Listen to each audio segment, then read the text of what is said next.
Hey guys, my name is Tina. I'm on here today asking for your help, asking for your support for my husband who served his country as a United States Army Ranger,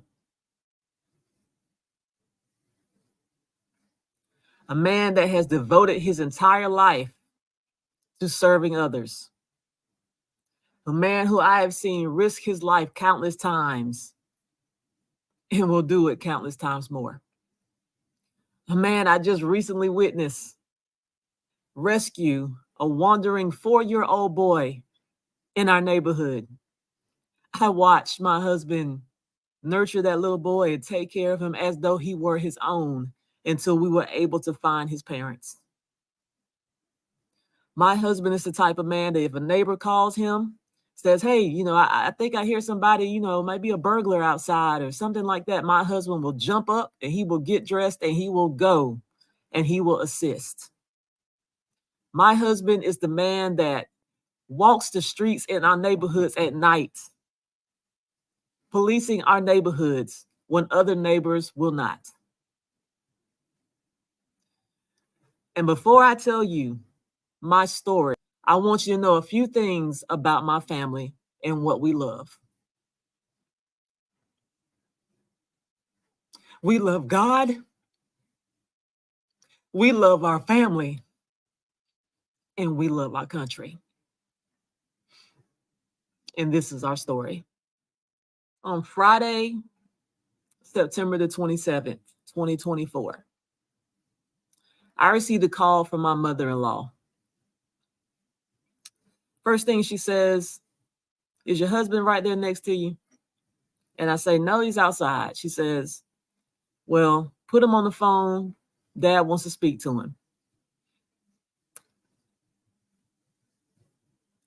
I immediately began to worry because Dad has been in the ICU for 3 weeks now. We've had questions about his care, like why is he not getting better? Dad's been very unhappy in the facility.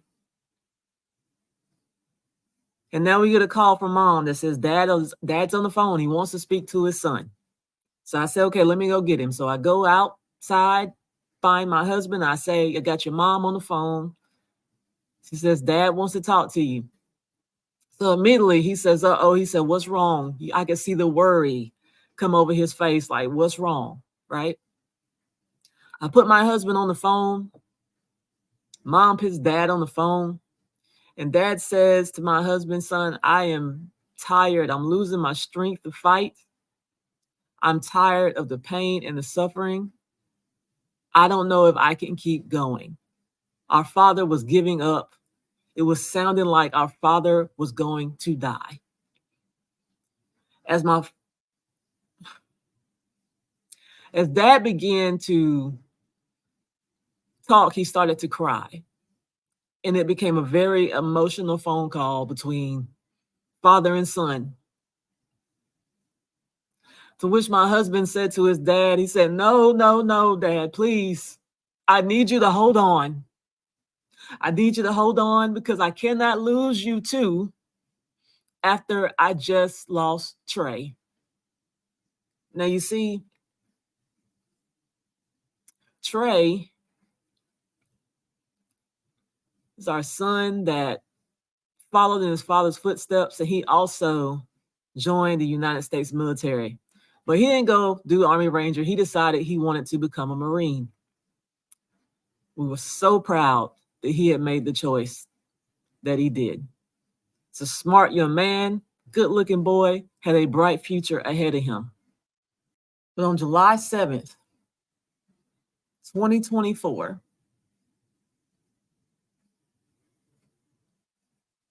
our son Trey took his life at the age of 29.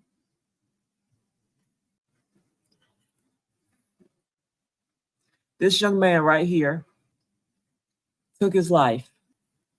My husband, he is still grieving the loss of Trey. It just happened. So here he is right now. He's on a very emotional phone call with his dad, worried that now too he's going to lose his father. During that emotional phone call, I heard my husband say, Dad, no, don't. Hold on, Dad. He said, I'm coming right now. And that's what we did. You see, we live in Georgia.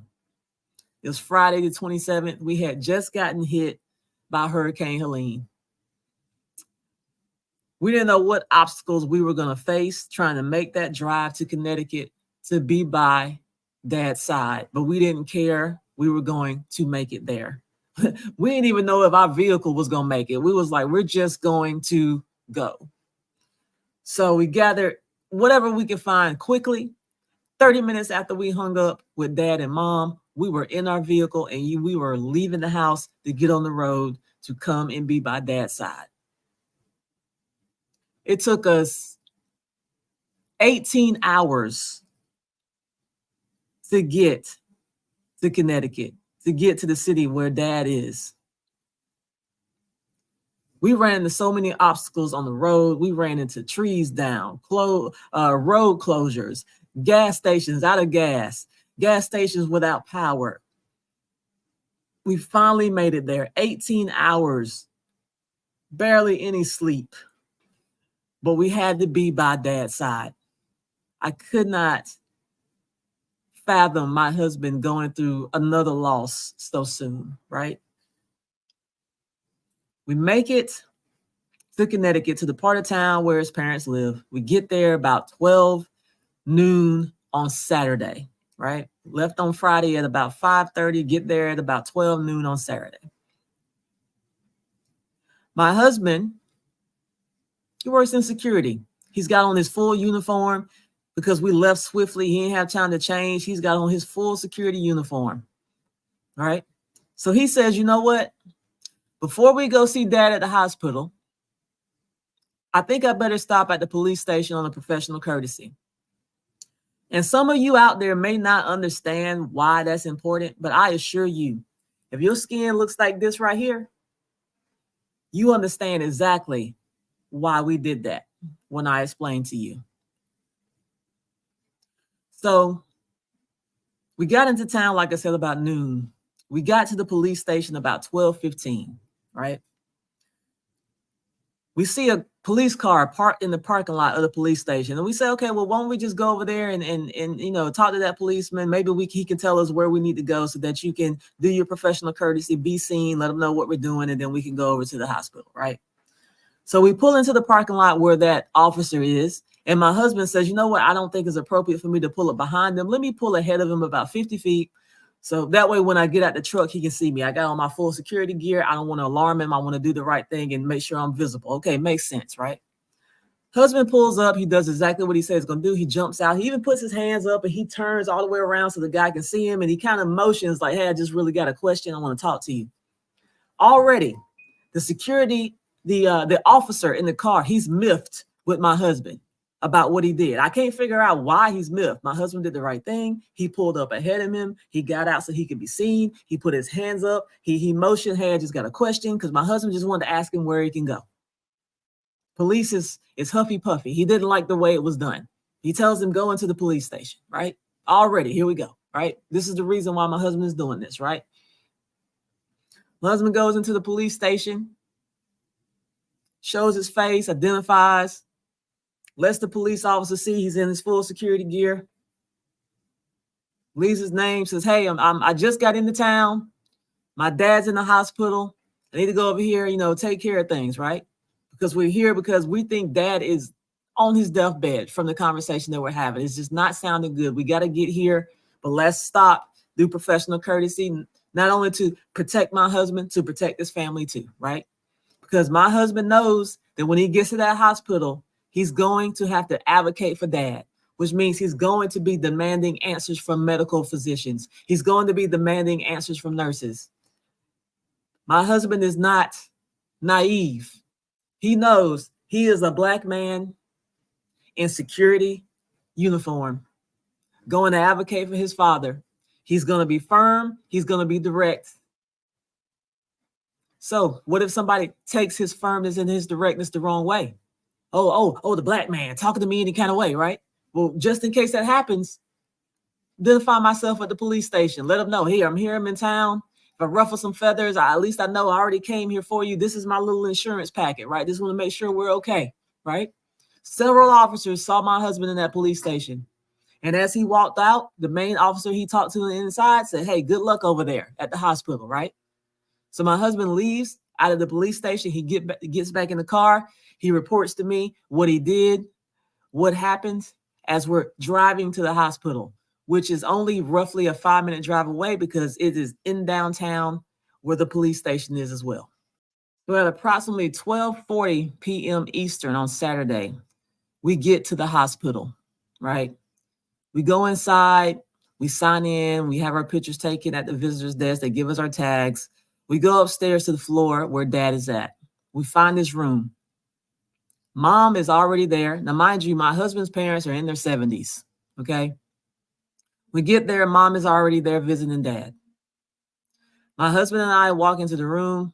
The first thing my husband notices, because he kind of stops and he just kind of stares for a second, right?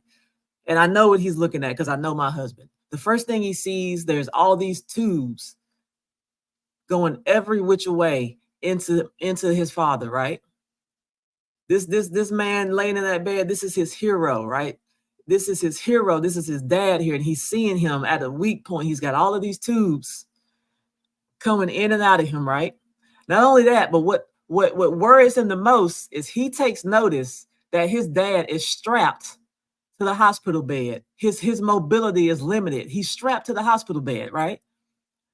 So before my husband can wrap his mind around what he is seeing, a nurse walks into the room. She doesn't even greet herself. She immediately says, only 2 people to a room. She doesn't greet. She goes right into it. Only 2 people to a room, right? I proceed to leave the room. I want to let mom and son have their moment with dad. I proceed to leave the room. My husband looks at the nurse and he says, in a very demanding, very firm way, because he is there to advocate, especially after he just saw that his dad has been strapped to the bed. He said, I need to see a doctor right now. Wouldn't you do the same? You go to the hospital and your 70-year-old dad is in his hospital bed. Bad enough, he's got all these tubes going all over the place, but he is strapped to his bed. You don't know why. You don't know what. You just know it just looks wrong, right? Immediately, you're going to be upset, right? So the nurse, you could tell visibly, she was mad. She was mad that my husband was making a demand on her. She stormed out of that room, right?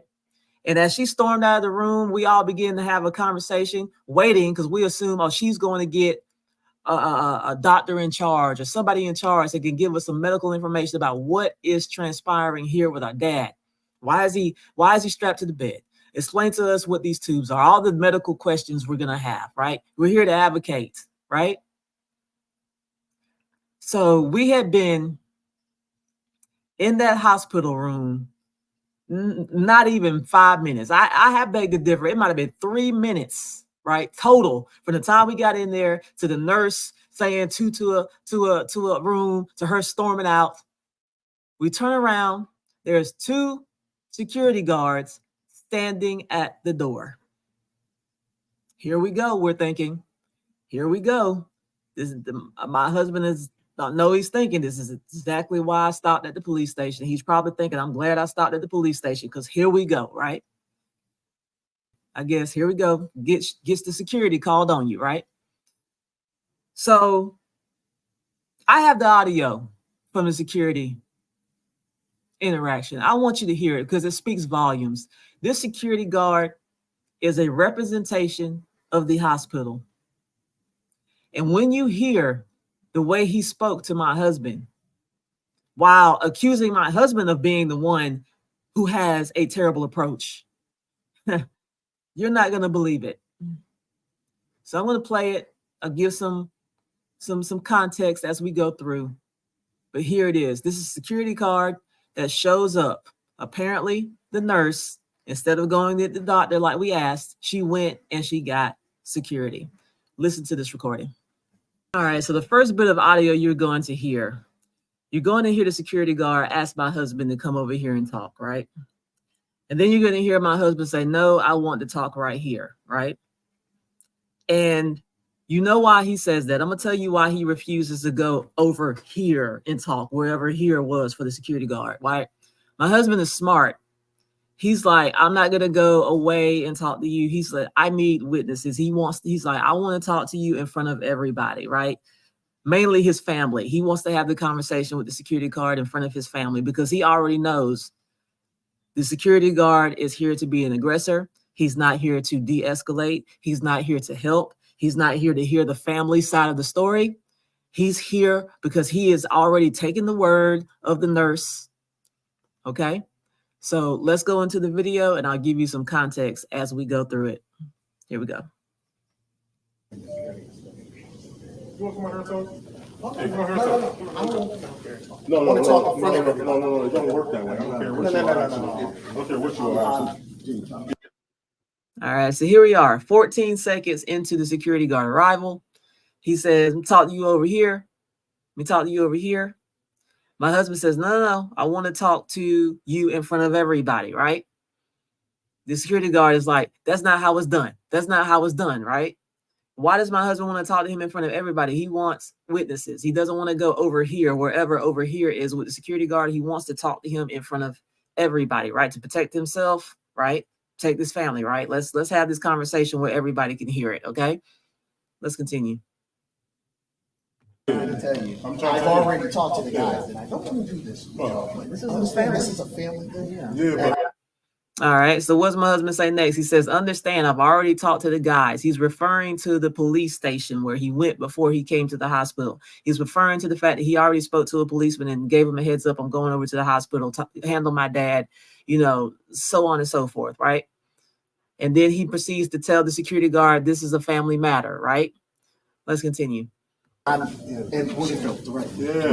I got that. No, Stop. He did. I got that. I did. I told her that I was here to handle my family's business. Okay, y'all get that, right? yeah, we get it, but you're not really proving yourself by coming in my face, bro. Really? Yeah.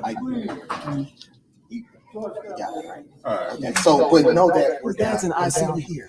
You got a family member in ICU. Oh yeah, I can relate. Just listen. Please. You can't flex your muscle like you're not really. Yeah, I can relate.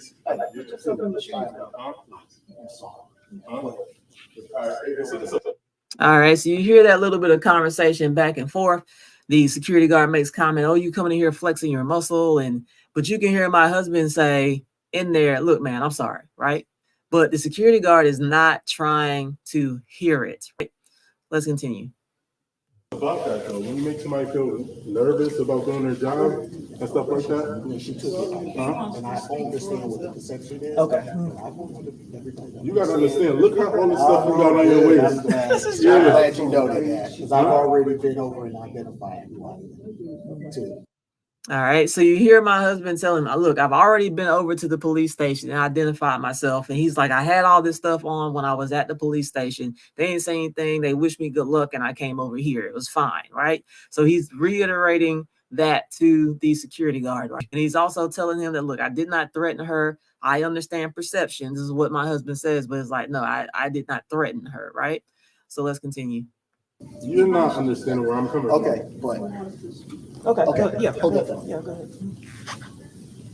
You can't come in people's face and you got a bunch of stuff like, come on, bro. You gotta be diplomatic about your approach. But she went to go get her manager. He's telling me to relax like he run this show. Y'all kind of Don't No. This is a family thing. Y'all kind of ran up on it. So you guys understand. Right. Yeah.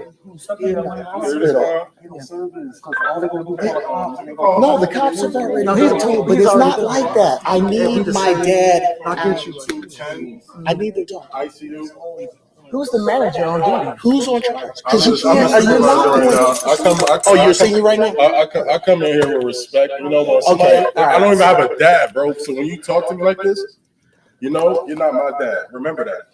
Yeah. And I'm All right. So while the security guard is talking about he comes to people with respect, my husband is this security guard's elder. My husband is in his 50s. This security guard has got to be 30. He's called my husband bro more times than I can count, right? So you want to give a speech to somebody about respect, you might want to take your own advice. He's speaking to my husband like he's just some guy on the street, right?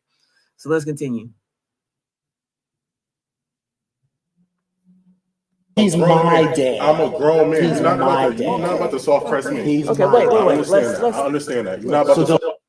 All right, so now he's like, you're not my dad, bro. I'm a grown man. You're not about to press me. He's talking to my husband like it's a guy in the street he about to square up with or something. You know what I mean? And then what does my husband say when the security guard says, you're not my dad? My husband says, but he's my dad. And he points to his father in the hospital room. And he says it that way. Understand, I'm here advocating for him. This is my dad, right? That's why I'm here right now. That's why I'm feeling the way I'm feeling right now, because this is my dad in here fighting for his life, right? Completely goes over the security guard's head, right? Let's continue. We're not about to do that. We're not about to do that. You ain't scaring nobody, bro. Not even. I mean, you ain't scaring nobody, bro. This the upteenth bro, right? You ain't scaring nobody, bro. He keeps making reference to, oh, you throwing your weight around. Oh, you flexing your muscle. Oh, you ain't scaring nobody, bro. It's like he's not doing any of what you're trying to say. The man just wants to see a medical professional, wants to see a doctor. His main concern is, I want to just talk to someone about my dad, right? We're here wasting minutes because the security guard came over here, deciding he wants to be the aggressor. He has a chip on his shoulder. He is obviously on the side of the nurse, and it is very clear that he's not going to de-escalate. He's not going to empathize. It is very clear that he don't give a shit, right? Everything that's coming off of him is saying that as he is talking to the family of the patient in the room that they're standing right in front of. Okay, so my dad can hear and see everything that's going on right now. Let's continue. A little bit. Senior Urban Not wants to even a speak. little bit. Don't do that. Senior. Can both You're of not- y'all you're not. Don't do that. Let's talk to Dad. Dad His wants approach Don't is do that, all please. wrong. Don't do that. We don't. Your I don't wanna approach is stress- all I wrong. want to stress Dad out right now. So His approach is all wrong. okay. Just hold He's on. about to be escorted out of here. Oh no, we Out of here. You can come back. We can try this again another day. He's getting out of here. No, we drove from Georgia. We just got here. We in Connecticut though. We're St. Georgia. No, I'm Far telling away you, from we had a Georgia. 15. All right, so you hear that right? He's telling my husband his approach is all wrong, but he's the security guard. He's got a lot of attitude, right? He's got a lot of attitude. I'm saying, he's like, y'all about to get up out of here. And I'm like, no, we just drove all the way from Georgia to see our dad. This Connecticut, this ain't no Georgia. This ain't no Georgia. He's doing what I say is the most right now, right? He's continuing to be this aggressive figure when there's no empathy here. There's no emotional IQ. He just doesn't care, right? So let's continue. I'll be lying if I told y'all I cared. I'll be lying if I I need told y'all I somebody who has cared. medical Huh? authority to be up here now. See, and there you go. He's giving the energy that he does not care. And then he's actually dumb enough to actually say it out loud. I'd be lying if I told y'all I care. I'd be lying if I told you I care. He is saying this to the family of a patient that is under the care of the hospital, right? So if you don't care about the family of the patient, you don't care about the patient.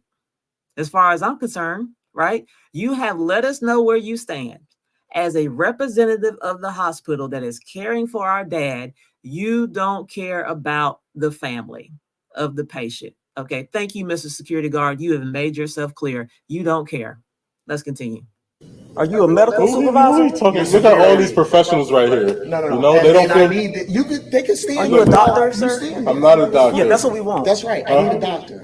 It's okay. This is a security issue at this point. We're gonna get the doctor. We're gonna get the care for. We're gonna get the care for what you're asking That's the for. only thing I'm asking. Nah, but when your approach is all wrong, bro. I'm being honest.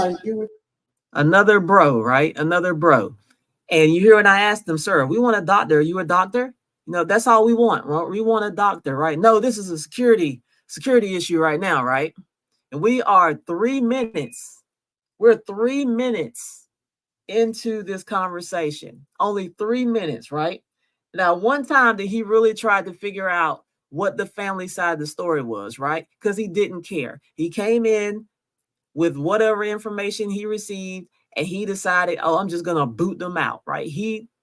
As he said, he don't care, right? Let's continue.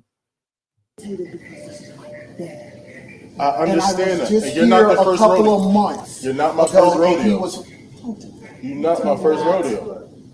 Do what? Do what? Oh, Do what? your dad's calling you. Let's do it. We haven't even seen you. So I don't really understand why he kept saying, "You're not my first rodeo. You're not my first rodeo," to what my husband was saying.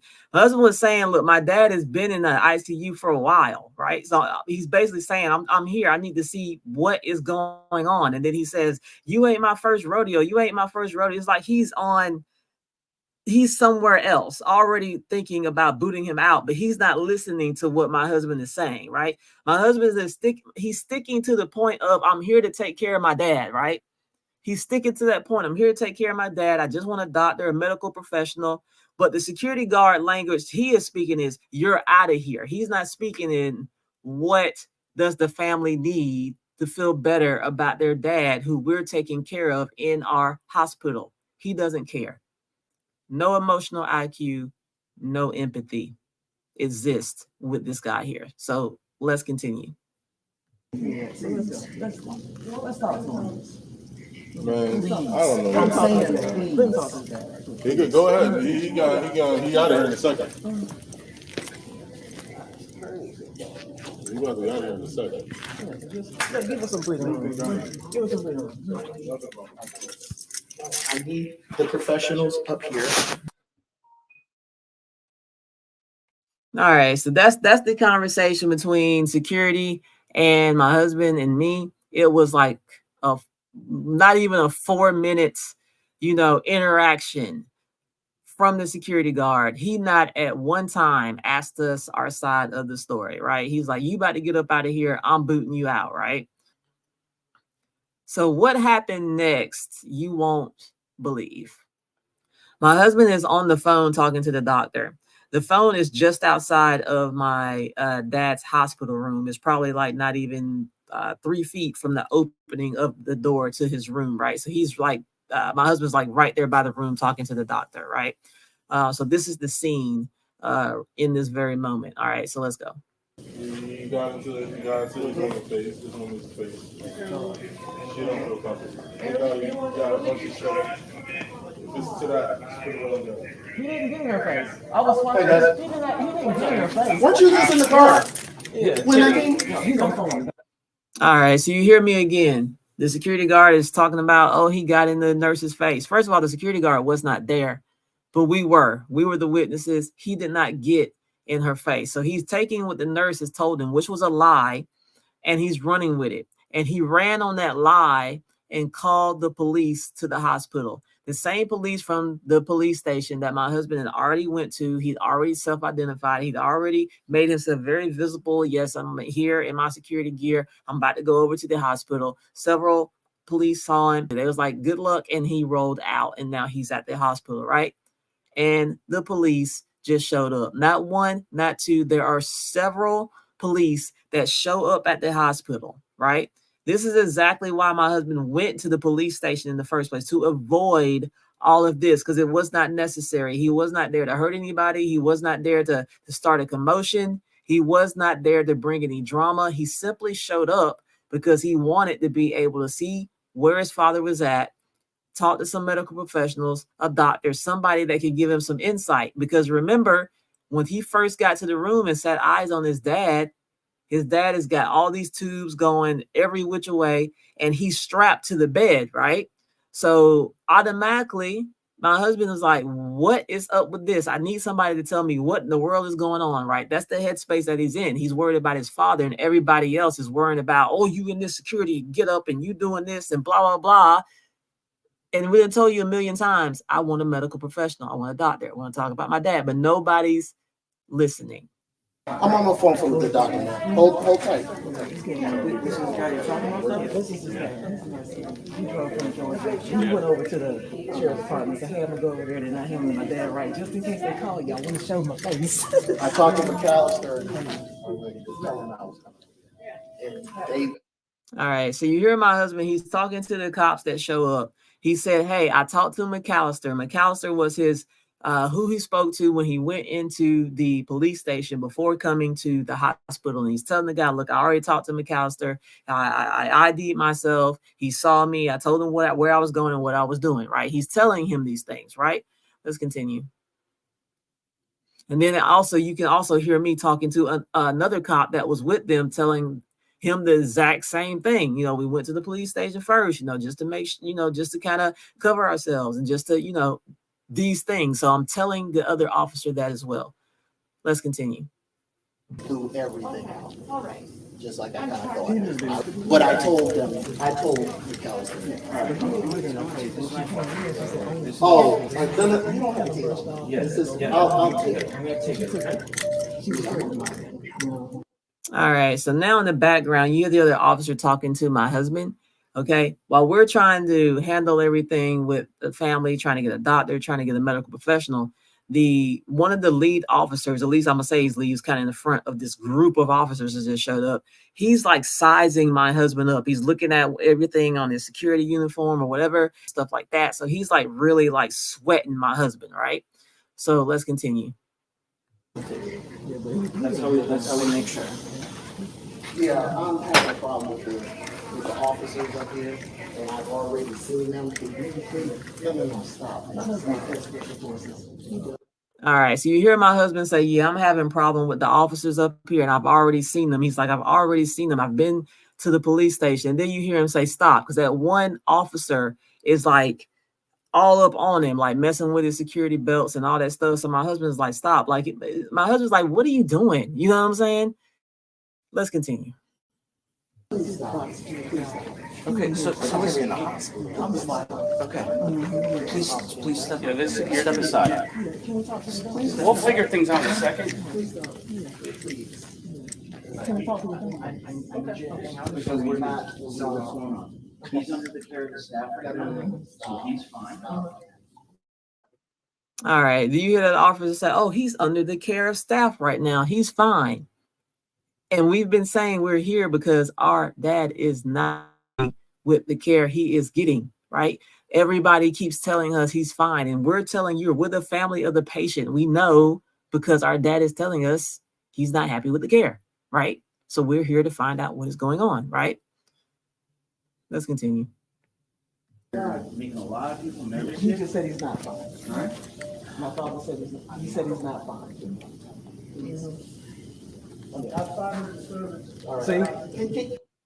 All right. So did you hear that? Did you hear my dad in the background? I'm not fine with the service. He says it out of his own mouth, right? Let me run that back.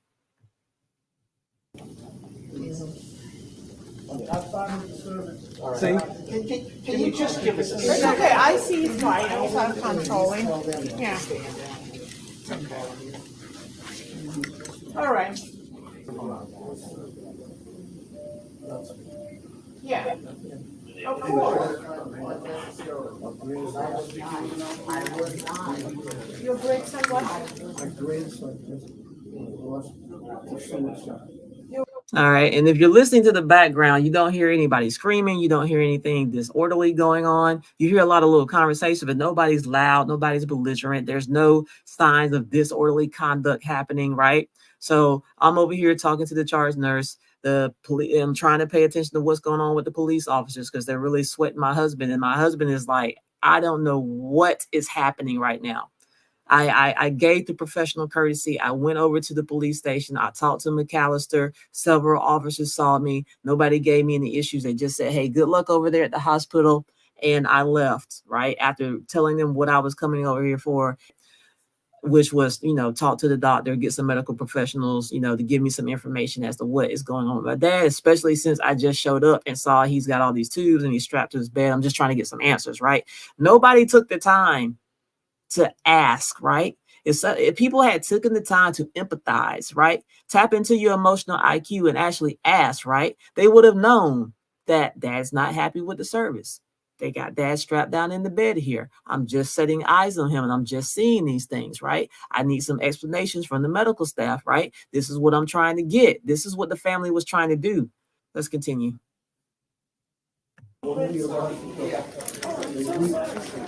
Do you have any weapons on you? Without reaching for it. We'll take care of it. So we'll make the best of it, I understand okay? probably you have some things going on with your pops right now. It's up to your doctor. Your doctor makes, so your son is talking to your doctor, so it's up to the doctor. I know living, everybody can leave the hospital, but it always works better. Family talks with the doctor, maybe. All right, so you're the charge nurse in the background. She's talking to my dad in the hospital, and she's like, yeah, it always works better when the family talks to the doctor. Your son is talking to the doctor, right? He was supposed to be talking to the doctor, but the officer showed up and made him get off the phone. But even the charge nurse is like, yeah, it's always better when the family talks to the doctor. We know this. That's why we're there asking for the doctor. But nobody wants to give us really what we want, except for that one nurse who was really awesome, gave us what we wanted, and we still couldn't get it because the cops showed up and demanded that my husband get off the phone with the doctor, right? Finally getting what we want, and here we go, right? Here come the cops. Let's go.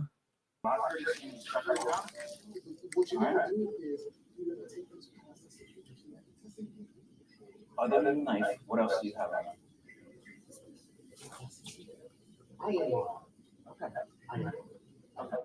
All right, so you hear the conversation. The police is like, other than a knife, what else you got on it? My husband is up front. He's like, yeah, I am armed. He's got on his full security gear, right? That he basically wore from the time we skedaddled from, Georgia to get here to Connecticut, because he didn't have time to change. He just kept it on and just went up the road, right? So let's continue.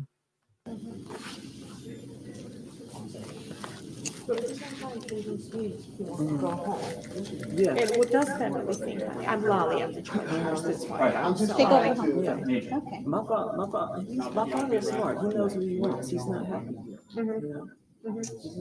So that's why we want to talk to the doctor. Okay, Yeah. so it's good, it's the right choice, talk to the doctor, yeah.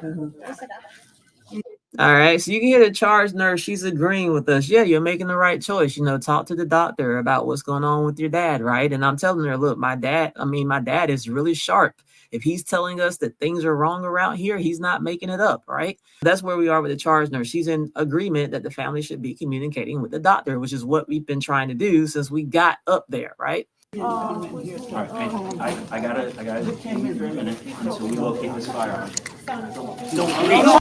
All right, so then the officer says, we need to locate this firearm, and he proceeds to grab my husband's arm, right? So automatically when someone grabs you, especially in this situation, and my husband is like, dude, don't touch me. Like, what are you doing? Why are we even doing all this, right? I already gave you professional courtesy. Like, what is happening here, right? This is what happens next. Don't do that. It's not necessary. Don't do that, please. Don't. Please. Back Don't. up. Get out of the way. Please stop. You're gonna know. Shit. Telling you. So in this moment, the officers pulled their weapon, and I'm standing next to my husband. I immediately jump in front of him. They got their weapons drawn for no good reason. They just didn't like the fact that my husband had on his security gear, right? Grabbed my husband for no reason, just grabbing his arm, right? So I jump in front of him. My 70-year-old mother, or my dad's, or my husband's 70-year-old mother jumps in front of me. So me and my 70-year-old mother-in-law are in between Tori and those officers. Had I not been there, right? Had mom not been there, they would have shot him on the hospital floor right outside of where dad's bed was. Our father could see everything from his bed that was happening, from the security guard fiasco, now the cops, even when the nurse got mad and huffy and puffy and she went out of the room and got this security guard, my dad was there to see that too. All this because we continuously asked for a medical professional. We want to see a doctor. We want to know what's going on with our dad. Nobody was listening, right? The security guard wasn't listening. The initial nurse wasn't listening. And now the cops are not listening. Let's continue. Let me go. Get out of the way Please now. stop. It's not Go in the room. necessary. Take it off. It's not necessary. What Yeah, are you take it off. guys doing? Sorry. Let me listen to your father. Please. Listen to your father. Take the belt off and put it on the floor, okay? Why are you doing this? Now you hear my husband crying. He's upset because he doesn't understand why they're doing this. That's the part that when I was standing there in front of him and they had their guns drawn and he began to cry, like, why are you doing this? I don't deserve this. I haven't done anything. And he's right. He hadn't done anything to warrant having guns pointed at him, at his wife, and at his 70-year-old mother, trying to protect him from being shot, right? How did we get to level 100? You heard all the audio. My husband was never loud.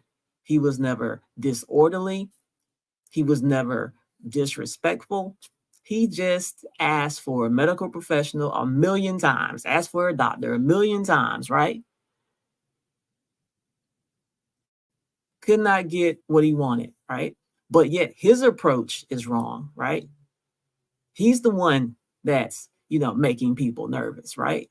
When actually, no, the security guard's approach was wrong. The cops' approach is wrong. The initial nurse who lied and said my husband threatened her, that approach was wrong, right? The only people here that feel threatened right now are the family, right? You're pointing guns at us, right? My husband never pulled his weapon out or anything. And this is the treatment we're getting, coming to see our father at the hospital, right? That we think we're about to lose. We're trying to come and get answers from medical professionals and doctors, and nobody wants to give us what they want. Let's continue. Let me take it off. It's okay. No. Put your hand. Let me take it off. Your dad's here. No. Tori, your dad is here. Stop! What are you doing, guys? You don't have to do this for what They we don't. They do. don't. Let's take it off. Let's please. Not right now from your dad. Do me a favor and your What father. are you doing? Take it off. We're here for your father. We're here for your father.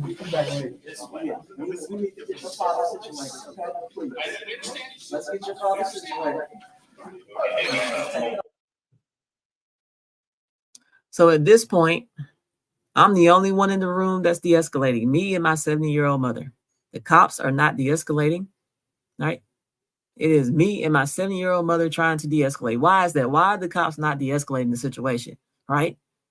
There was no reason for them to draw on my husband. No reason whatsoever, right? He wasn't even going there like that with anybody in the hospital, right? You heard how many times he kept staying to what he was there for. I'm here for my dad, right? Nobody else is trying to hear it. Everybody else is paying attention to what they want to pay attention to. Nobody seems to give a damn, right? Now my husband is really upset. He's crying. He doesn't understand why he's being made to feel like a criminal, right? He's so upset, right? So I reach my arms around him and I unclip his security belt that's got, his weapons, has his handgun and things like that in it. And I just put it on the table inside of his dad's room because I don't want my husband to get shot, right? Let's continue. Tell them to back up, man. Have your LT come in here. Is he here? No, I want them to wait until. All right. So you hear my husband ask for the LT. He's asking for someone that he is comfortable with talking to because these police guys, they on some other stuff right now, right? So he's like, is your LT here? Ask him to come here, right? That's what he's asking for. So again, he's got a request and the police don't care, right? Until the doctor gets here. Oh, that's fine. Tell him to wait until the doctor gets here. I'm tired. Stop! Please! Stop! I know you are. Stop! Come here. Because of what she did, I didn't do anything. It's okay. I know. I was standing there with him and I saw how distraught he was. I saw how he was hurt too. Like, I don't understand why y'all are doing this to me. I didn't do anything to deserve this I don't understand what's happening. Why are you guys doing this to me? He was so distraught, right? And we were very clear in the beginning, right? Our father's in the ICU. We drove all these hours to be here. We're tired and concerned for our dad. We have a lot going on. There's a lot of stress. This is our family situation, right? So that's why my husband is breaking down and he's crying, right? Not only because he wants to just come and advocate for his father, but he's not a criminal. What is going on here? So even when I'm playing this audio back and I'm listening to my husband cry, it just makes me want to cry right along with him, because this is not right. What is happening right now? Let's continue. She didn't do anything, and you guys are doing the fucking shit. I know. That's all right. Let's continue. Stop! Give me, who's LT? We need this escalate. Oh, that's Hubbard. Hubbard, come here, man. Hubbard, come here. You can stand down. Come here, man. Yeah.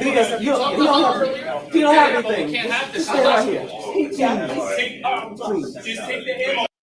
Then you hear the guy saying, we can't have this in the hospital. We weren't having anything in the hospital. You guys escalated the situation, right? We came to the hospital to check on our dad, talk to some doctors, get some medical professionals to help us, right? Here we are, now the cops are here. They came in hot, which is exactly what my husband was trying to avoid by going to the police station. And you hear the officer in the background having the nerve to say, we can't be doing this in the hospital. The only people that are doing this are y'all, the cops, the security, the nurses. You guys did everything except for ask the family what they need for their dad. Let's continue. Yeah, he don't have it. He don't have it on him. Come on. Hubbard. Just keep your hands on his lap. Put your hands up. Keep your hands on his lap. Stop! Please. I did not do anything to deserve this. You gotta comply. They're gonna kill you. You hear his mom, the 70-year-old mom in the background. She's scared. She's thinking they're going to kill her son, right? Same thing. I'm thinking they're going to shoot him. Are you serious? All of this is crazy that this happened, right? This is crazy that this happened. When he extended that professional courtesy, he went over to the police station to avoid this fiasco. Had I not been there, right? Mom not been there, right? My husband would be laying out on the floor right in front of his father's room. His father could see everything that was happening. And when I think about that, it upsets me. I don't have the words to describe how upset it makes me that my husband could have been dead because he was advocating for his father in the hospital. He did not threaten anyone. He didn't get up in that nurse's face. It was a lie. Let's continue. Hey, look, this is for safety. Well, yeah. Safety. Stay right here. Put your hands. Listen, You should not. Are you guys stand down? Are you guys gonna stand down? Yeah, We are. He don't have Look at anything. me. Look. We You talked can't earlier, help right? me. I talked to you, man. Just You can't help me if you Just put your hands say, on your Oh, head. you. Step up. Put your hands on your head. Come up Just this do way. it.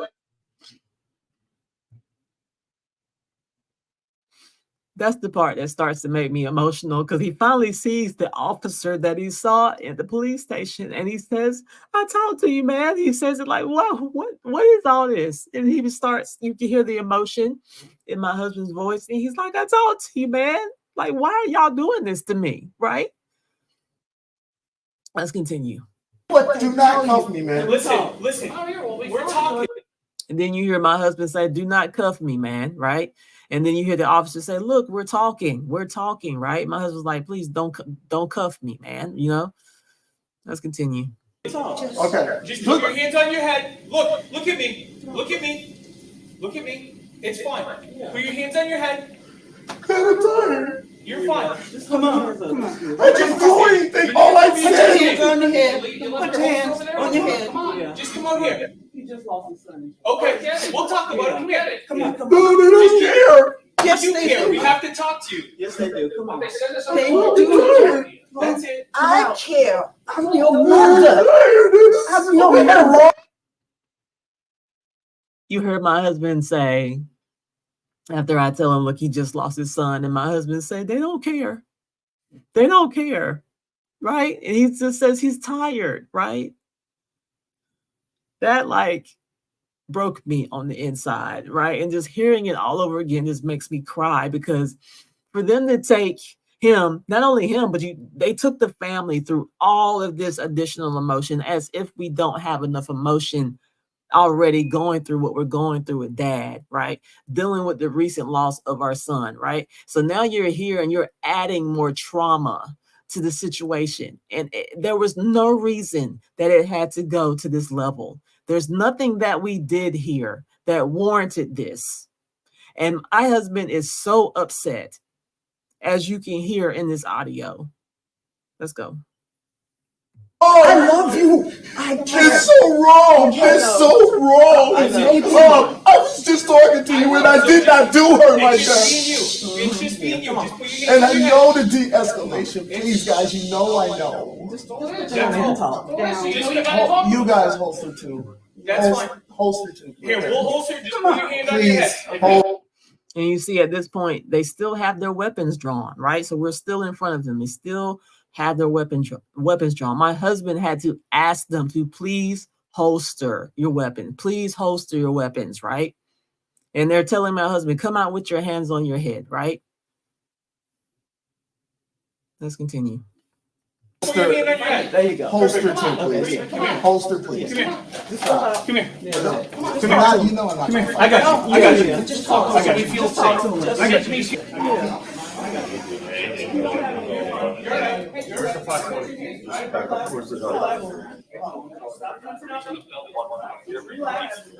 son, and I just lost a grandson over stupid. I'm gonna run it back, but you hear my dad from his hospital bed says, I just lost my grandson to suicide. You can hear him say it in the background, right? Because he's watching everything that is happening. I'm gonna run it back a few seconds. Lost a grandson over stupid.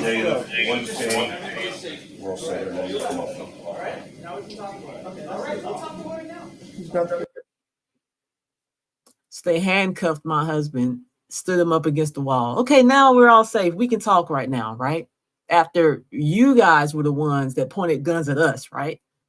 Wasn't the other way around. My husband wasn't disorderly, but he was very confused as to why y'all took it to level 100 when all he was asking for was a medical professional, a doctor, someone to help him understand what was going on with his dad. Okay, so the audio you're about to hear is me telling my side of the story to one of the officers on Saturday, September the 28th, after everything that happened at the hospital. This is after we get there, after we went through our ordeal with their security guards, after we went through our ordeal with the cops pulling their weapons on us, after they handcuffed my husband and they took him to a room around the corner and put him behind closed doors, right? So this is where we are.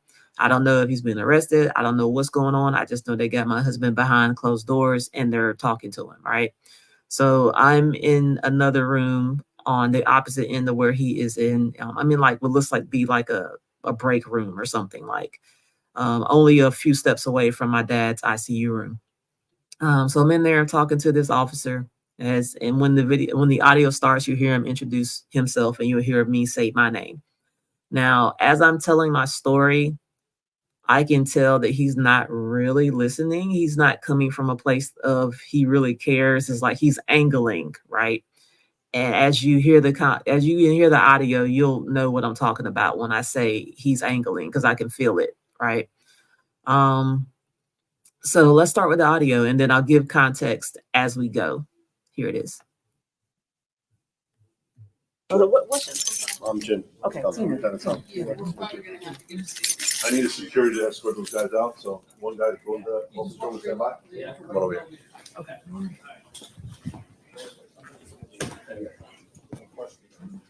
So, go ahead. All right, Does he yeah. suffer any type of mental health issues? Is he on medication, anything like that? Nope. Does he see a psychiatrist or Nope. social worker? Nope. Is he a veteran?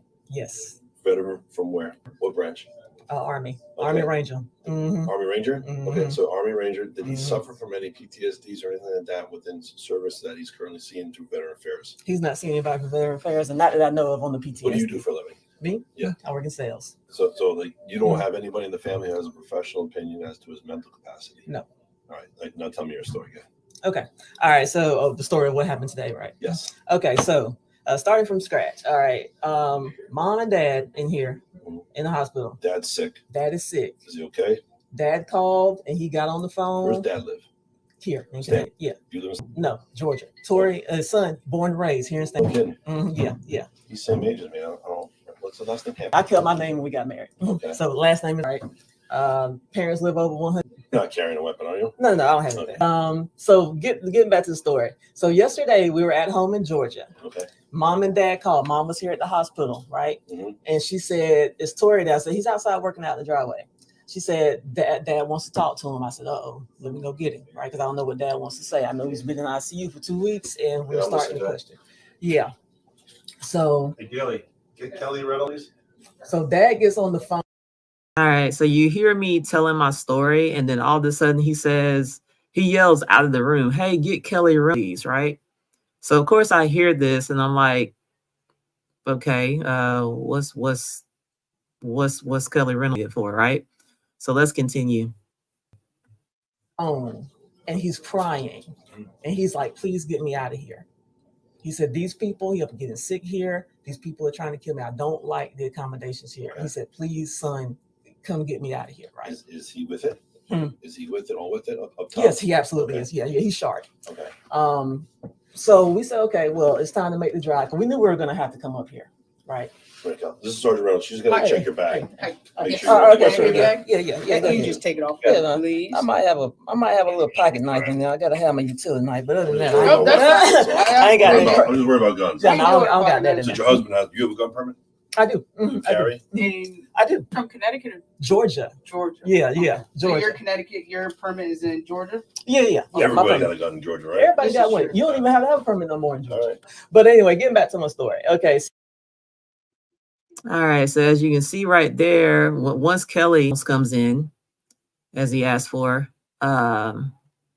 she searches my bag after I, told him I didn't have anything. She searched my bag, and then she proceeds to frisk me. So I'm up against the wall in frisk position, and you'll hear her frisk me, right? And then you'll also hear him ask me about, whether or not I have a permit to carry. Now, I've said in 100 times from Georgia, I'm not from Connecticut, right? But he asked me if I had a permit to carry. I said yes. They were like, "Is it Connecticut?" I'm like, "No, it's Georgia. Because that's where we live. That's where we're from, right?" So then I try to get back on track to tell my story. Let's continue. So Dad gets on the phone. I told you like what he says. He's ready to get up out of here. Son, please come help me. So we drove the 16-hour drive from Georgia to up Oh, you here. came up with him? Yeah, Okay. me and he drove in the truck. We came up here. We just got up here maybe we probably maybe been here all together maybe 3 hours with this whole ordeal since the time we first got here to now. Maybe it's been 3 hours since we've been here. So the first thing we call mom. Mom, you still at the hospital? He can give you this in the cash, right? Oh yeah, please. Yeah, he wants you to have Yeah. Money. So Now what's going on? He's being arrested right now. For what? And we'll figure out the charges, but it's pretty serious. The unlawful, carry of a weapon in the state of Connecticut. He's not licensed to carry in Connecticut. That's the big. So now you notice. So one of the officers comes in and they hand me all of my husband's cash that he had in his wallet, right? So I ask, "What's going on?" And so that's when the officer that I'm speaking to says he's being arrested. And you hear me say immediately, "For what?" Right? And he says they don't know the charges right now, right? Is what he says. And then he says, "Well, the most serious thing we have is possession of a weapon without a permit in Connecticut," right? And you notice he says that's the biggest thing we have, right? So if that's the biggest thing that they have, that tells you, that lines up with the audio in which I tell you that there was no reason for those officers to draw a weapon on my husband and his family. When I said my husband did not threaten anybody, he didn't put his hands on anybody, he didn't even raise his voice, he didn't pull this weapon out, right? So with him saying, oh, well, the biggest problem we have is having a weapon without a permit in Connecticut, right?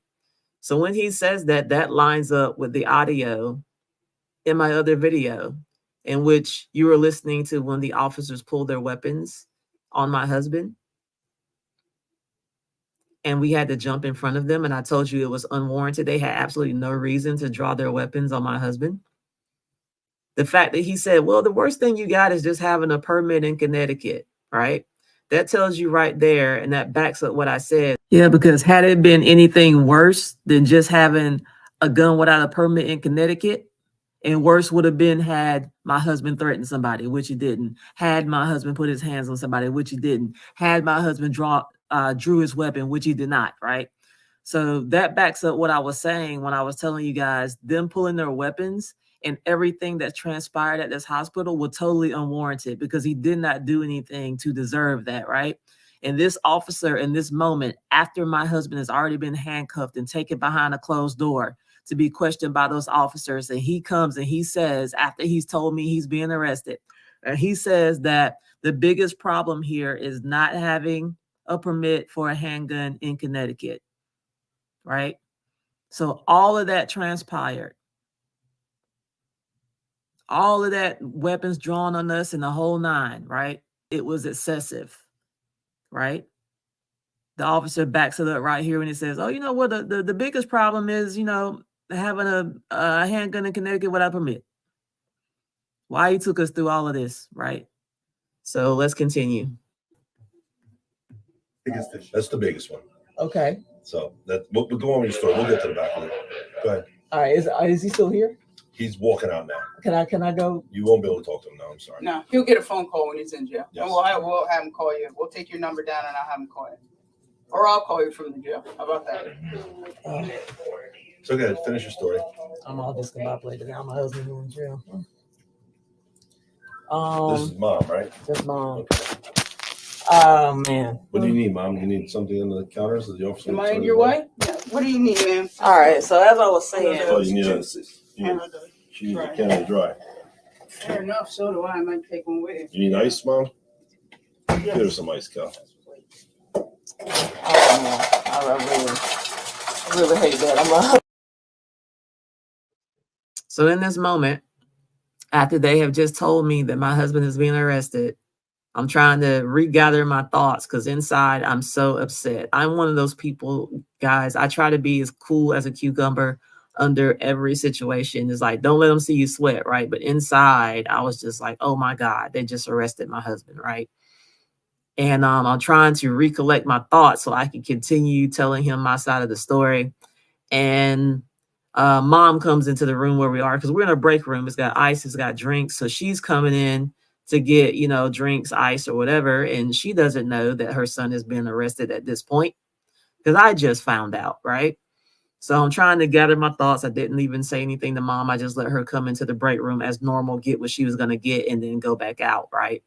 So let's continue. I think we drove up here and wanted to see that, and this is not You're welcome, man. Okay, what we sorry were about that. expecting. I'm sorry. Go ahead. Keep going with your story. I'm sorry. I really did not want him to have to go to jail. He's already so stressed out by I know. that Well, we're going to try to and make it, as less stressful as and possible. everything. I can understand.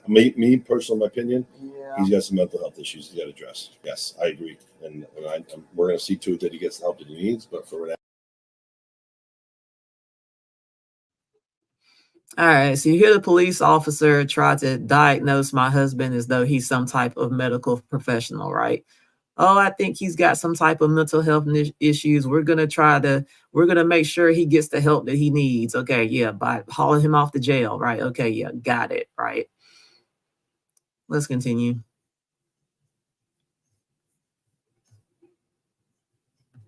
Now, I need you to tell me what you're driving up here. Yeah. So we drove up here after speaking to dad because we wanted to find out why is dad still in the ICU, right? Especially after he's saying that I'm getting sicker, I'm not getting better, I want to get out of here, right? So we get up here, and the first thing Tori says, well, he says, I'm gonna go over to the hospital. I want to talk to the doctors and whatnot. So he said, Right. let me go over to the police station, let them know, show my face. I'm here. I'm going over to ICU. I'm not happy with what's going on with my dad. So in case I rub somebody the wrong way, let me let y'all know. I've already said you that way you don't come in hot. So we get over here to the police station. I mean, not the police station, to the She's hospital. gonna pat you down right now. Hands on the wall, please. Yeah, Thank so On the wall. Thank you. so what was I saying? Let me let you. I can't be patted down talking. You mind your stance for me?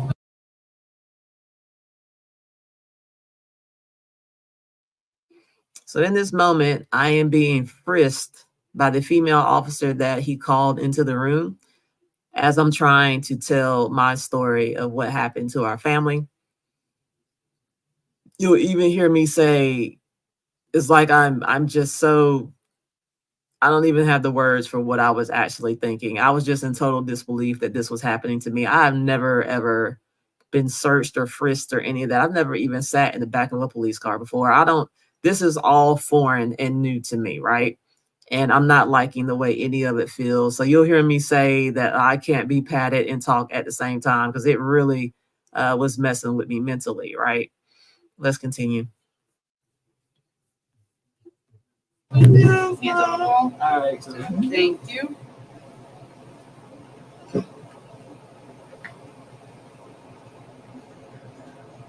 Yes, ma'am.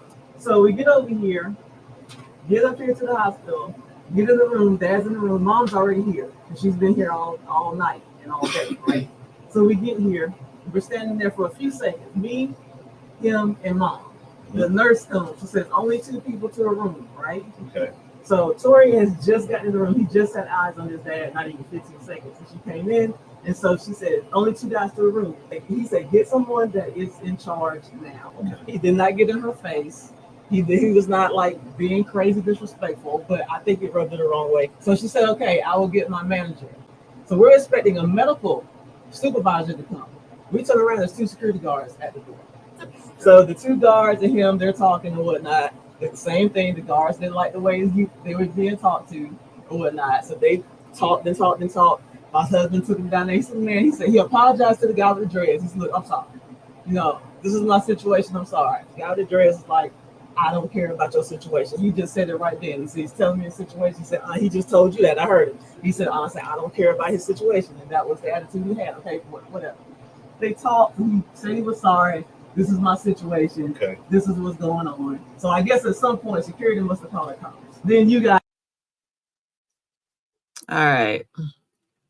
So you heard me retelling the story to the police officer, right? And if you went back and you watched the video where I played the audio of the security guard, you will see that my audio lines up with the story I'm sitting here telling the police officer, right? Where I told him that the security guard basically told us he didn't care. And the security guard didn't like the way my husband was speaking to him, even though in the audio you hear my husband was not disrespectful. He wasn't loud. He wasn't disorderly. He just asked over and over again for a medical professional, for a doctor, right? So there was something in that the security guard didn't like for whatever reason, right? So let's continue.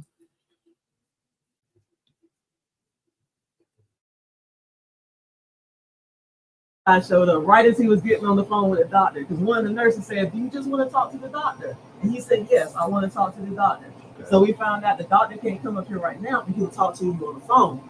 So he was like, cool, I'll get on the phone. So that's what he was doing. He was on the phone with the doctor, but everybody and their brother showed up. Okay. And you drove up just 16 hours straight. 16 hours straight, yeah. Now, and it's normal for him to dress that way? Yeah. What time did you leave? We left about 6:30 in the evening. What does he do for a living? He does private security. So like contract work, whatever type of security guards, whether it's private security, government work, whatever you need, because the ex-military background. So that's what he does. But I know we're in Connecticut, and I get things are different right here. Right. But we're in Georgia. He's born and raised here, but he's been in Georgia a long time. And when you dress like that in Georgia, nobody bats an eye. This is how he dresses every day. He goes, you tell him to go to the store, get milk, and eggs. It's going like that. Yep. Everywhere down. Yeah. credit for coming to headquarters and letting him know I'm gonna go visit my dad at the hospital. Yeah. The biggest thing that we're dealing with now is the fact that he has a firearm in the hospital in the state of Connecticut. No. And then you'll hear the female officer repeat again that, you know, the worst part is, you know, him having a weapon, not having a permit, right? As well. So let's continue.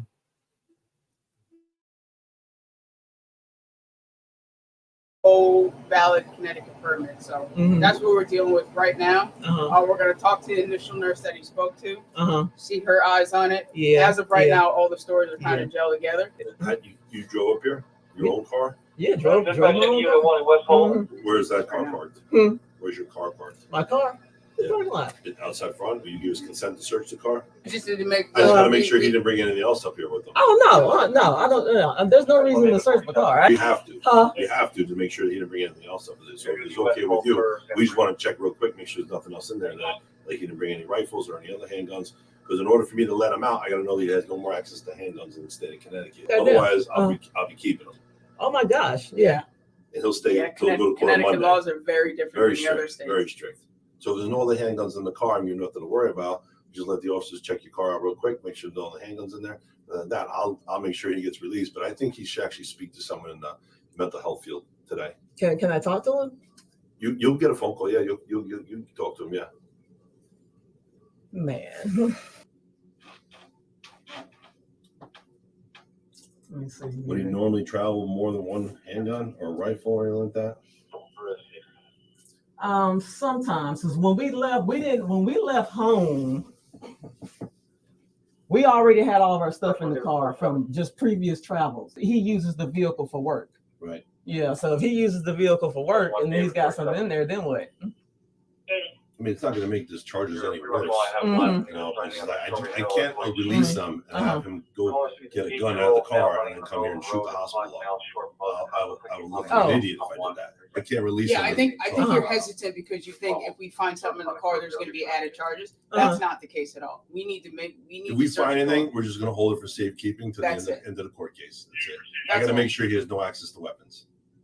So when you do come in, he is released to you. He doesn't come back here and, like the lieutenant said, shoot somebody in here. Oh gosh, we're held liable. Now you know him far better than we do. It's Yeah. the first time we're ever meeting him.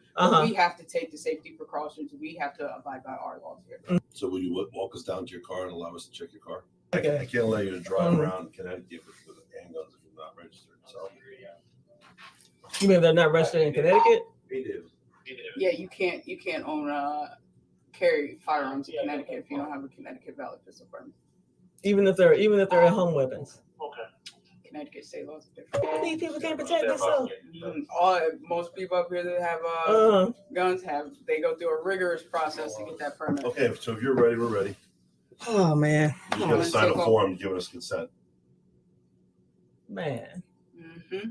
I don't really want y'all to search my car. What happens if you don't search it? Then I'm going to tow it and I'm going to put it at police headquarters. Oh, so you gonna search it I'm going to anyway? apply for a search we're warrant. It may gonna take do a a week. search warrant. Yeah. No, if you I'm asking the real No, question. if I'm you just don't wondering. allow us to search it, we're going to tow it. We're going to store it at headquarters. We're going to apply for a search warrant. Judge is going to sign off on it, and then after that, we will search the whole thing to its entirety. Okay.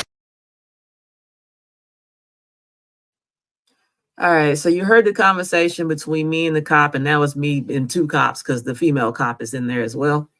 And you heard what I meant when I said I was trying to tell my side of the story, but he was angling like the whole time. And then when it got to, he angled his way to, you know, wanting to search my vehicle, right?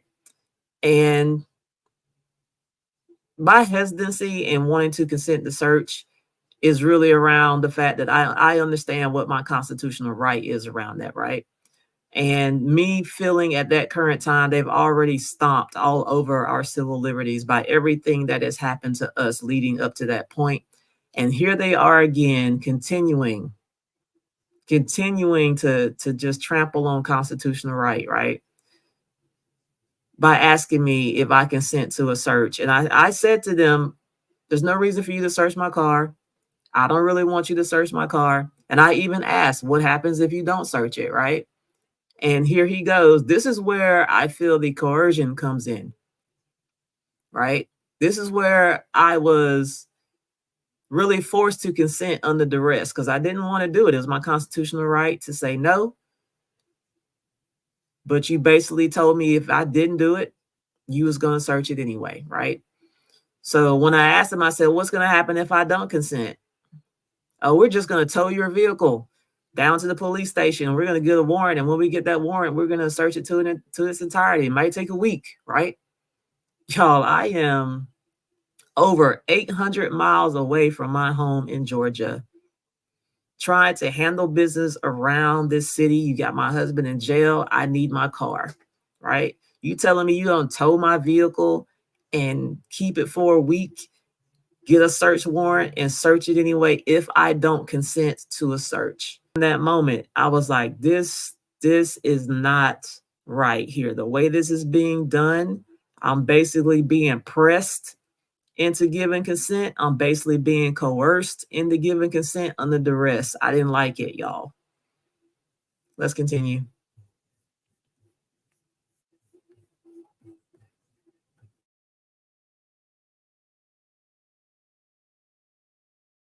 Then you have to figure out a way to transport it back to Georgia. Okay. All right, so Kelly, want to take her I'll downstairs go. with Chris I'll go. and make sure you get the consent form? Yep. Do you want this stuff in your Yeah, that's got my watch. Can I take my bag since you didn't see anything? Is this okay? Yep. Yeah, I'm. So right now, what you hear is me leaving the hospital. I'm following the officers, and they're gonna take me to where my vehicle is in the parking lot of the hospital. Where'd you park? I'm in the paid parking lot across the street.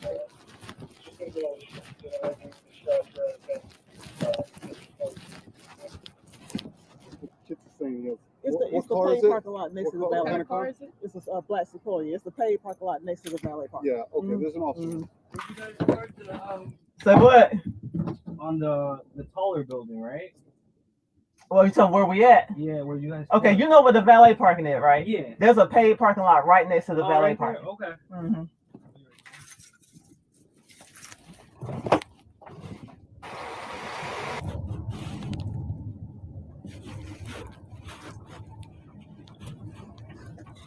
Okay, so now I'm riding in the officer's car on the way to my vehicle. I didn't know Connecticut was so strict. So I understand that. What's the law on like? Is it just handguns that they're strict about, or is it everything? Long gun, handgun, Permit for just the handgun? pretty much, yeah, handgun. Okay, so they don't care about long guns. No, we do care about that. I don't think, you get kind of a long one. Okay. Just inside the house. You can have it. You said inside the house. Yeah. You need a permit for that as well. Mhm. That is Concealed carry. that's crazy. And You originally from here? All right, so you hear me talking with the cop because I'm trying to understand like what's going on in Connecticut with y'all's gun laws, right? So I'm asking him a question, and he's kind of explaining things to me and just really talking to the officer as we're taking that ride over to where my vehicle is at. Let's continue. yeah. I have a lot of friends in Georgia though. Yeah, I am born and raised in Georgia.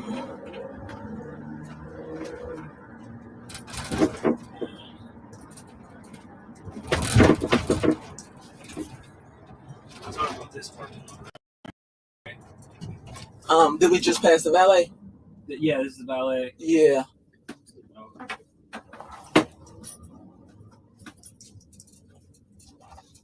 Yes, sir. You got my keys. Where you at? I'll meet you over there. I came back to where the front entrance is. That's where the cars are. No, that's no, the front entrance. The side one. So we made it over to where my car is parked. I'm with the girl over here. Her car's in the main. I got the. And I'm getting out of the police car at this point.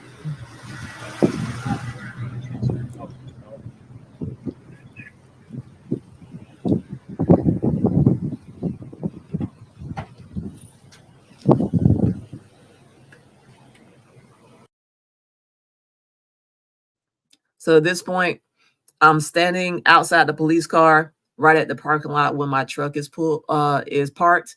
I'm waiting on one of the officers to bring this consent to search form, which I'm still very apprehensive about. I don't want to give up my constitutional right to, and have them, search my vehicle at this point. But this is where we are, right? So you're going to hear me, as they bring that form over, you're going to hear me start asking questions about that consent form, right? Because this is all new territory for me. I've never been in this situation before. I just know that the way I was asked to consent the search, it didn't feel right, right? So I just knew, okay, there's got to be some of my rights being trampled on right here by the way that I'm being asked to give this consent to search. And so all of that's going in my mind as he's producing the paperwork and they want me to sign it, right? So let's continue.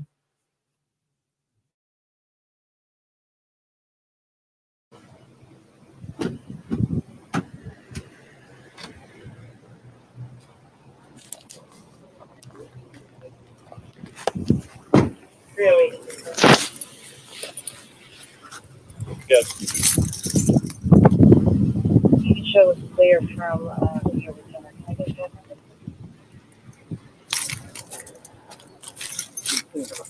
Just run through the form of it.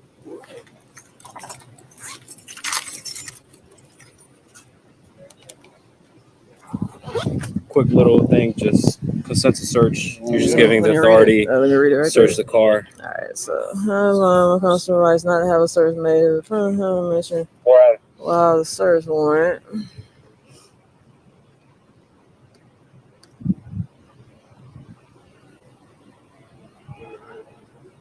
For the hospital is 37. Nurse.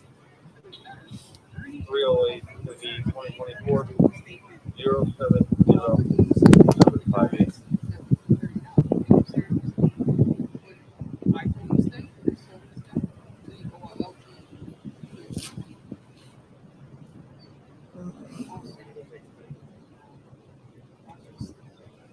Any questions? Yeah, he told me that they would take my vehicle, but it says right here I have to authorize you to seize it. No, Mm-hmm. that's not the case. So Yeah, he told me that he just literally Right. said that if I said, you know what, I don't feel comfortable with you confiscating, that you would seize my vehicle anyway. So These persons are authorized. I'm not trying to be to difficult. I seize just like any to read my merchandise, material, or other property. property. Yeah. That car is property. Okay. Mhm. Ma'am, if I ain't trying to be difficult. you don't have to. But right? he just told me that's gonna And take my I car know anyway, and I exactly just what the sit here and lieutenant read it. I said, wait a With minute. that, All right, so what you're hearing is me. I'm looking at that paperwork. I'm reading that consent to search form, and there's some verbiage on there. And I'm like, wait a minute, right? He basically put me in this trick box. He said, well, yeah, you have the right not to consent, but if you don't consent, we're gonna tow your vehicle and search it anyway. Is basically where he put me at. So when I saw the paperwork, there was some verbiage in it that kind of said that I would have to give consent to the seizure of my property, right? Which the whole vehicle is my property, right? So I was questioning around that, and it was like, no, this is not what it means, and blah blah blah blah. So it's just like I've signed that thing under duress. I'm gonna tell you right now, I didn't want to sign it, and I said, you heard me say, I don't really want y'all to search my car, right? It's just the whole thing stunk, right? The whole thing stunk. I was verbal, and you could hear me on the audio say, first, there's no reason for you to search my car, and then you heard me say, I don't really want you to search my car, and then you heard the officer say, well, if you don't give us the consent to search, we're going to tow your car and hold it and get a search warrant and search it anyway, right? So, like I said, I'm 800 miles away from home. You guys are telling me you're going to take my vehicle if I don't consent to consent to a search. It just felt really wrong, right? And I just felt really pressed, and I did feel coerced to sign that paperwork. I did feel under duress to sign that paperwork. So it really put me in a trick bag. It's like I was really basically like, hey, you don't give us this consent to search, we gonna take your car, like just threatening to take my car. It just felt so icky. This was a violation of my constitutional rights, is what it felt like, right? Straight up, especially after you heard me say I didn't want to consent to the search. After everything had went on, they had arrested my husband and all this stuff had transpired at the hospital. It was just a lot. So let's continue.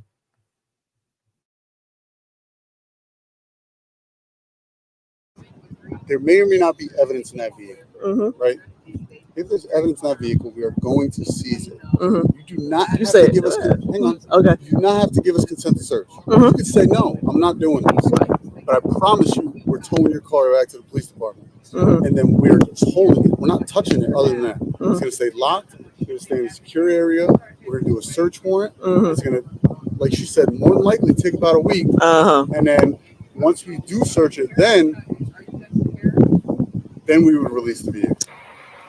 All right, so I'm gonna stop that video right there, man. That was the experience. After, you know, they told me my husband was arrested, I was like without words, right? I was so upset, right? And then you heard me when I asked him, as soon as that guy brought my husband's money in there, and I asked him, I was like, what's going on? And he's like, he's been arrested. And you heard me immediately say, what for?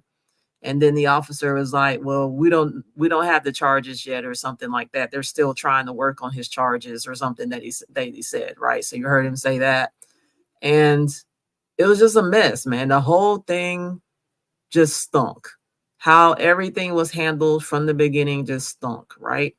It's bad enough that we already came here because we felt like the care stunk, right? Then the nurse, the way she handled us stunk, right? And then the way the security guard handled us stunk. And then the way the cops handled us also stunk all the way to the end, right? And yeah, man, I really am almost about speechless on this. So that was my experience, man, trying to tell my family's side of the story to a cop that didn't really care at the end of the day. He's just angling, trying to portray my husband as having a mental issue. You saw how he basically tried to, you know, play medical doctor, trying to say my husband's got mental health issues and all that, right? So you heard him go there. And just the way it was handled, you know, him calling this female officer in to search my bag and frisk me, and then, you know, backing me into a corner to make me give up the consent to search. It was just all it made me feel icky. I didn't like none of it. It didn't feel right at all, right? So guys, today is Monday, October the 7th. It is 10:45 a.m. Eastern. Still have not spoken to my husband yet. The attorney is supposed to be getting with him today. I don't have any further information, so I'm hoping that I get the answers that I'm looking for. This is torture, guys. Nobody is showing that they care about the pain and suffering of the family. Instead, they inflicted more pain and suffering on the family, which was totally unjustified, unwarranted, unacceptable. I want to do this video today because as I pull all of my documentation, my videos, my audio, I'm going to be creating videos and putting them here to document what is happening to my family. What I want to document today is the remainder of that video in which they came and arrested my husband a second time for the very same incident that happened on Saturday, the very same incident that was escalated by the hospital staff, all right? What ensued on Saturday was because of the hospital. It was their faults that everything got to the level that it did. We did nothing to warrant being lied on by their nurse, being disrespected by their security, and having weapons drawn upon us by the police that they called to the hospital. And for them to turn around and say, you know what? That wasn't enough. Let's sprinkle some more charges on there so we can get him good, right? Hospital is behind the second arrest of my husband. It is because of them that we are even more so traumatized. We have endured even more pain and suffering to my family that was already trying to hold things together and come together, be strong, and support Dad. You have broken our family apart. We came here to give Mom support. Now we can't give the support because of what you guys have all done. All we want to do was come into the hospital, see a doctor, understand where our dad's care was so that we as a family can decide what's going to be best. And the hospital, the police, the city, the state, all of them are responsible for taking this away from us. So I'm going to play the continuation of the video from the second arrest, in which 4 police cars, at least that I could see, and a big SWAT tank showed up at the home of my husband's elderly parents who are in their 70s, and mom, who's in her 70s, was home when they showed up. She's very shaken, very upset, very confused, as was I, as was my husband, because we had just bailed him out of jail after being arrested on Saturday. Why is this happening to our family? Here's the video of the second arrest in its entirety. Ma'am, stay there. Turn around, turn around. I'll call you back.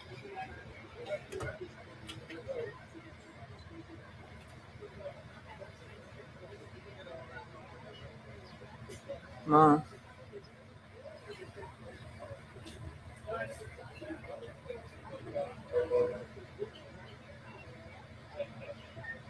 What's going on here?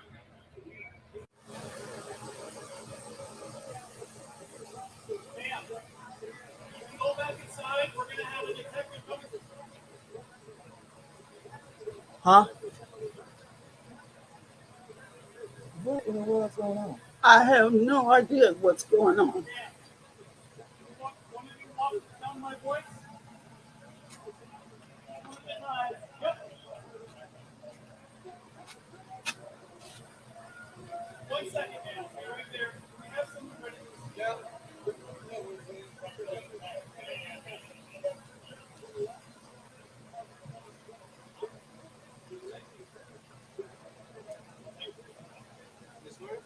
Miss Irvin? Yes. How are you, ma'am? I'm Sergeant Sergeant. Dina, right? So George, the SWAT team just showed up at my house and they arrested Tori. The SWAT team is at our house. This is Tina Fazor SWAT team. They got a SWAT truck outside our house. There's a SWAT team. They said because of what happened at the hospital, we just bailed him out. I'm not saying yes. I'm not saying yes. All I'm saying is that we had to take precautions because of the way They saying they had to take precautions because of what happened to the hospital. That's all. No, we just bailed him out. That's what. We Well, just bailed we him have a out. new warrant for him with new charges. Unfortunately, that's why. They said they had a new warrant for new charges. They're trying to railroad him, George. Notified of this. I need help. Like this. Generally, we don't do stuff like that because once again, there's a chance that They're saying the hospital filed new charges. I don't know that. Unfortunately, I don't know your son personally. I couldn't tell That's you, what it hey, sounds he's like. gonna be I just called the fact Bill. that he's getting arrested again, and that's a general practice. He's that getting we- arrested again. I understand where you're coming from, and it feels. You know, Where it's are not you a- taking It's not a him? good thing for you to have to happen. Still mourning. We are totally unprepared. Where are you taking him to? To the same place, actually. They're taking him back to the same place again. My son came Yeah. from Georgia here to Well, how do they take care rearrest of his somebody? father, to help him. I get it. Who was in it. I see him practically dying. And this is going on. This is creating all kind of drama for me. This is, dude, my husband, he just lost his son in July. I His dad's in the ICU, and we're from Georgia. We're not even from I here. understand that, man. And we told the officers that this is a lot. This is a lot. I'm sorry, George, go ahead. I did. I talked to Bill yesterday and told him the situation, and he was going to do some checking. And now I'm going to call him. They had a SWAT truck, and they took my husband off. Can bear. I don't know. I For understand. that incident, it was not. Okay, meant I'm to gonna cause text all him. this drama. I'm sorry. Yeah, I'm gonna call him Sorry too. to I do called him that. here. I'm about to call him now. I don't give you my card. Can you call it? Can you call him too? Because I'm doing it now.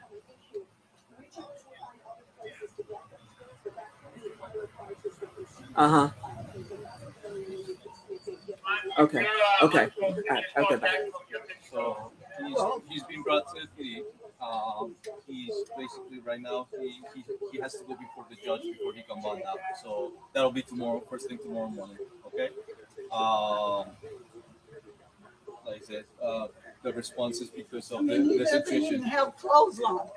He's in here in his shorts and t-shirt. Do you have pants or anything that we could bring for him?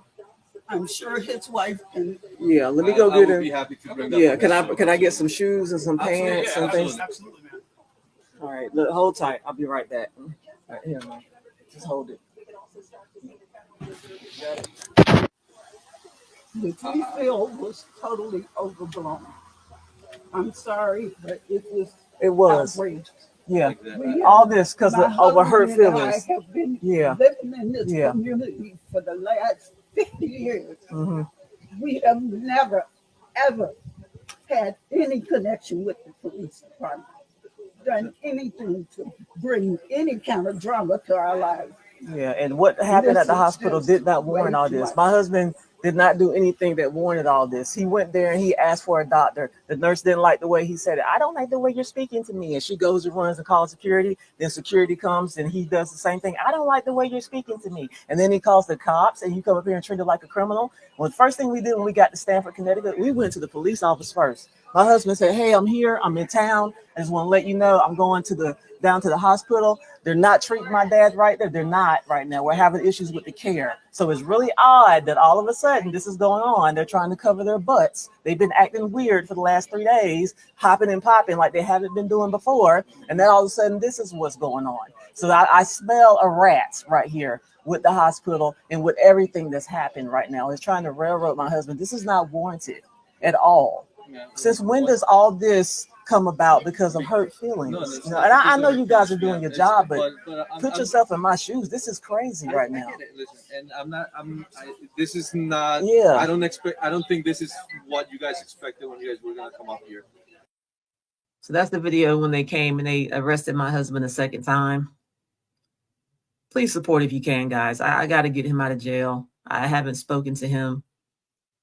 And my brain, I'm going crazy over here.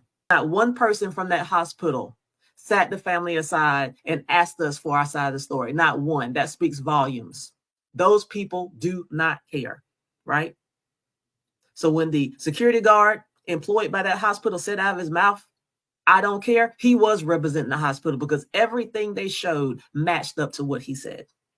An hour away. I don't know what the conditions they have him in. I don't know if they have him in there with criminals. I don't know if they have him in there with killers. I don't know if my husband is okay. And every time I think about that video when he's walking outside in his socks and a t-shirt and shorts, and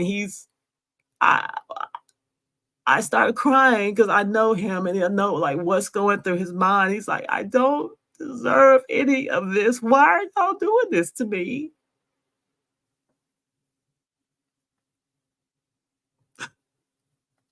I can't think about anything else until I have my husband right here next to me. I need him to walk through the doors safe and sound.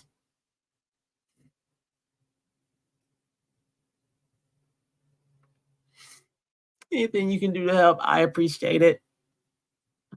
Every single penny is going to go towards bringing my husband home, paying attorney fees, whatever we got to do. There's no reason this should have happened to him. And I do not want this to happen to anybody else.